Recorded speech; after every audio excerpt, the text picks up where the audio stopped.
안녕하세요. 청담 우리들 병원 신경외과 전문의 이주영입니다. 척추관 협착증 치료로 인대 재건술을 한 이후에 유압술을 꼭 받아야 되느냐, 혹은 유압술은 언제 받아야 되느냐 라는 거에 대한 내용을 오늘 말씀드리려고 합니다. 척추관 협착증이란 여러 가지 원인에 의해서 머리에서 내려오는 신경이 지나가는 통로인 척추관 혹은 신경관이라고 불리는 공간이 좁아지면서 생기는 여러 가지 증상들을 말합니다. 거기서 가장 중요한 것은 이제 황색인대가 두꺼워지는 부분입니다. 황색인대라는 거는 척추관 바로 안쪽에 붙어 있으면서 위척추와 아래척추 사이에 붙어 있는 얇은 종이장 같은 인대를 말합니다. 척추가 퇴행성 변화가 진행을 하게 되면 척추에 불안정성이 생기게 되고, 이로 인해서 이제 뒤에 붙어 있는 인대인 황색인대가 골판처럼 두꺼워지고 딱딱해지게 되면서 신경을 압박하게 되는 것이죠. 따라서 척추관 협착증 치료에 있어서 신경 감압과 척추의 불안정성을 해결해 주는 것이 둘 다 중요하다고 할 수가 있습니다.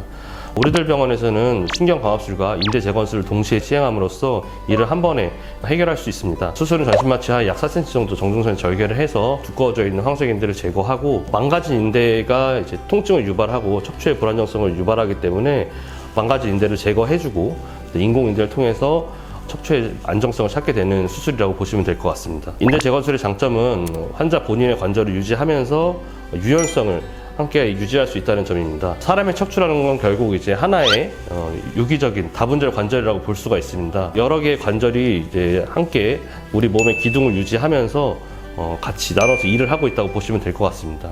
그래서 척추 고정술을 하게 되면은 이 하나의 관절을 고정시켜 버리기 때문에 그 위에 아래에 있는 이제 관절들이 일을 더 많이 하게 되면서 퇴행성 변화가 더 가속하게 되는 것입니다. 옛날부터 있었던 말로 이제 척추술을 한번 하게 되면은 허리가 망가진다, 못 쓰게 된다, 수술을 여러 번 받아야 된다라고 하는 말들이 이런 것 때문에 나오게 된 것 같은데요. 그래서 외래로 오시는 환자분들이 유압술을 부담스러워 하시는 분들이 굉장히 많이 있습니다. 인대 재건술은 환자 본인의 관절을 유지하면서 유연성을 유지하기 때문에 이런 데 굉장히 장점이 있다고 볼 수 있습니다. 유압술의 부작용을 최소화하면서 유압술의 장점을 그대로 가져갈 수 있는 좋은 수술입니다. 그럼 언제 유압술이 필요로 하게 되느냐?